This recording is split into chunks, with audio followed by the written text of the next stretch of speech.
Hai semuanya, kembali lagi di Dragon Ball Verse. Dan kali ini gue sangat excited untuk ngasih kabar terupdate dari dunia Dragon Ball nih.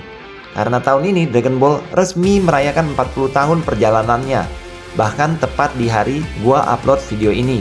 Dan perayaannya bukan kaleng-kaleng. Event spesial ini dikasih nama Genkida Matsuri. Sebuah festival besar yang bukan cuma nostalgia, tapi juga jadi titik awal era baru Dragon Ball, khususnya di tahun 2026 ini. Acara ini dibuka dengan sesuatu yang langsung bikin merinding, sebuah interview eksklusif dengan Masako Nozawa, pengisi suara Son Goku yang sekarang berusia 89 tahun. Bayangin, suara yang nemenin masa kecil kita, dari Goku kecil sampai Ultra Instinct, masih berdiri di sana, masih ngomong tentang Dragon Ball dengan mata berbinar. Beliau cerita tentang bagaimana Dragon Ball bukan cuma anime, tapi sudah jadi bagian dari hidup jutaan orang di seluruh dunia. Dari generasi ke generasi, dari era TV tabung sampai era streaming. Dan jujur, ini bukan cuma interview, tapi momen sejarah. Setelah itu, layar langsung gelap. Masuk ke opening animasi spesial 40 tahun Dragon Ball. Bercerita tentang awal, Bardock dan Gine, ibu dari Son Goku, mengirim Goku menuju planet lain yaitu Bumi. Lalu, Dragon Ball pun dimulai. Satu persatu muncul visual perjalanan karya Akira Toriyama. Dari Dragon Ball klasik, Dragon Ball Z, Super, film-film layar lebar sampai seluruh art style yang berkembang selama 4 dekade. Bukan cuma karakter, tapi evolusi dunia Dragon Ball itu sendiri. Musik pelan, visual berganti, dan rasanya kayak lagi nonton perjalanan hidup satu legenda. Ini bukan sekedar opening, ini tribute untuk Akira Toriyama dan warisan yang dia tinggalin. Dan setelah emosi nostalgia itu dibangun, masuk ke bagian yang bikin fandom meledak.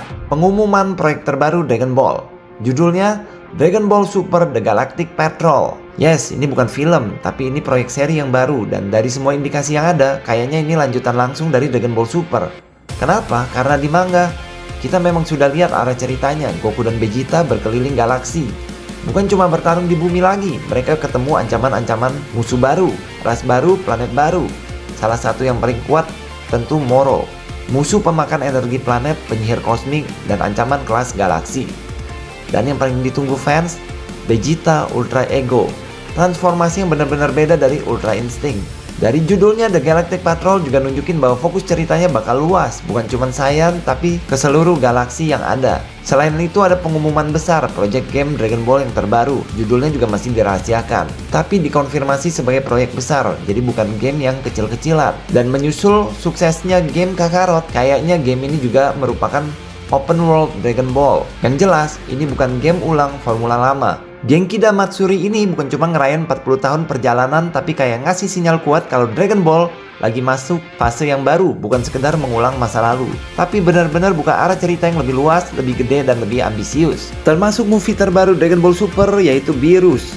Gua pribadi udah gak sabar banget nunggu update-update berikutnya, terutama soal Dragon Ball Super The Galactic Patrol. Kelanjutan ceritanya, musuh-musuh barunya, bahkan animasinya. Karena itu, tetap pantengin channel Dragon Ball Verse untuk dapetin info selanjutnya.